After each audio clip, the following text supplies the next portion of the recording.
आपने रात्रि में सुना था एक सुपथ सुदर्शन था जिसने पांडवों के अश्वमेध यज्ञ में शंख को बजाया था अपनी भक्ति शक्ति तक, और तब पांडवों की यज्ञ संपूर्ण हुई थी, जो ना श्री कृष्ण जी के अन्न करने से भोजन खाने से हुई थी और न 88,000 ऋषियों के, न 33 करोड़ देवताओं के, न 9,84 सिद्धों के भोजन खाने से, 12 करोड़ ऋषियों ब्राह्मणों के भोजन खाने से भी यज्ञ पूर्ण नहीं हुई थी।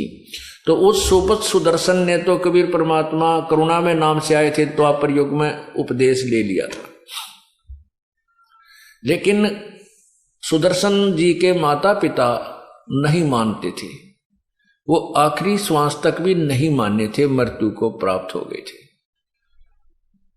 जब सुदर्शन जी को परमेश्वर ने कहा कि सुदर्शन बेटा अब तुझे सतलोक भेज रहा हूं, तेरे मन में कोई किसी प्रकार की कोई कामना हो, कोई मनोकामना यहां की हो, मुझे बता।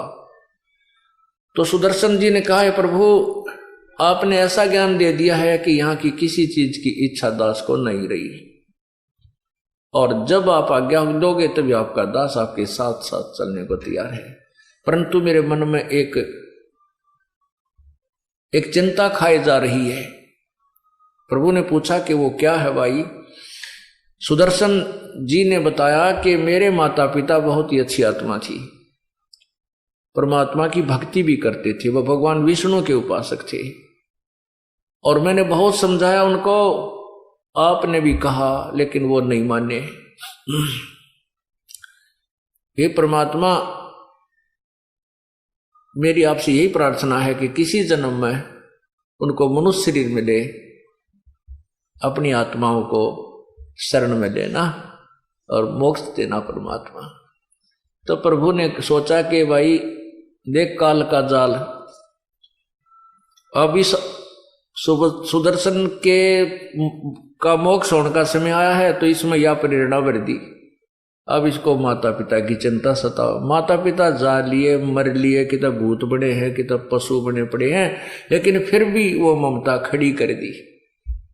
इच्छा दासी संत, इच्छा दासी काले की, या खड़ी रहे दरबार। कहते हैं कि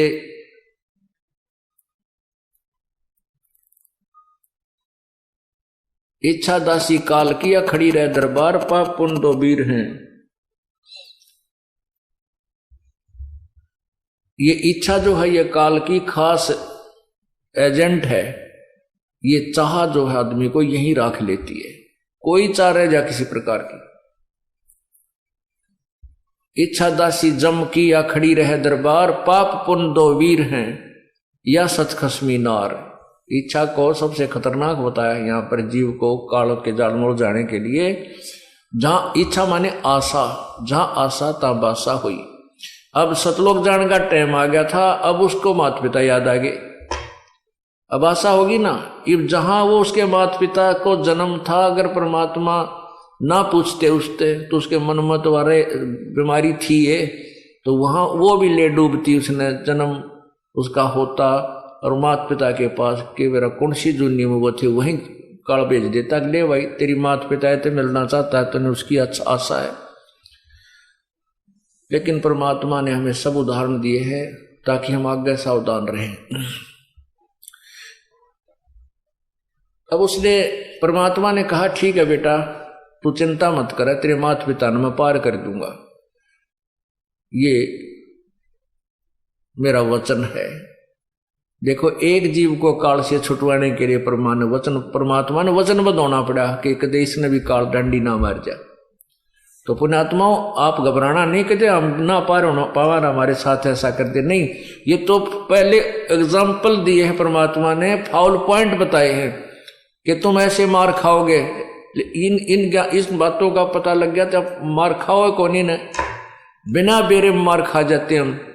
तो उस समय जब आप यहां से चलने लगोगे, ये ज्ञान आपके आगे घूमने लग जाएगा आपकी आंखों के सामने, कि अब नहीं किसी ने याद करते पीछा छूटने दे, जो होगा परमात्मा के चरणों में चलेंगे। और अगर ऐसे हम आशा रखेंगे तो फिर फाउल हो जाएंगे। तो इस अब तो पार होना ही होना, ये तो समय आ गया है। परमात्मा ने बहुत पहले बता दिया था कि उस समय मैं सभी अंशों को पार करूंगा और फाउल होने नहीं दूंगा, होंगे तो उनको संभालूंगा। ये ज्ञान से, भक्ति से, समाधान से तो आपको पार करके छोड़ देगा। लेकिन उसके लिए आपने क्या करना पड़ेगा? द्वार धनी के पड़ा रहे, धक्के धनी के खाए, 100 काल झकझोल ही पर द्वार छोड़ ना जाए। इतना जरूर करना पड़ेगा। शरण पड़े को गुरु संभाले, जान का बालक भोला रे, कह कबीर तुम चरण चित रखो, जो सोई में डोरा रे। बस इतना काम आपका, पड़े रहना सतगुरु के चरणों में, पार करेगा। लेकिन बुराइयां छोड़नी पड़ेंगी। कोई भी बुराई आपने नहीं करनी है। बीड़ी, शराब, मांस, तम्बाकू, ठगी, चोरी, जारी और रिश्वतखोरी, मिलावट, ये तो बुराई तो दूर होना ही पड़ेगा। अन्यथा फिर तो मार खाए हुए हैं हम।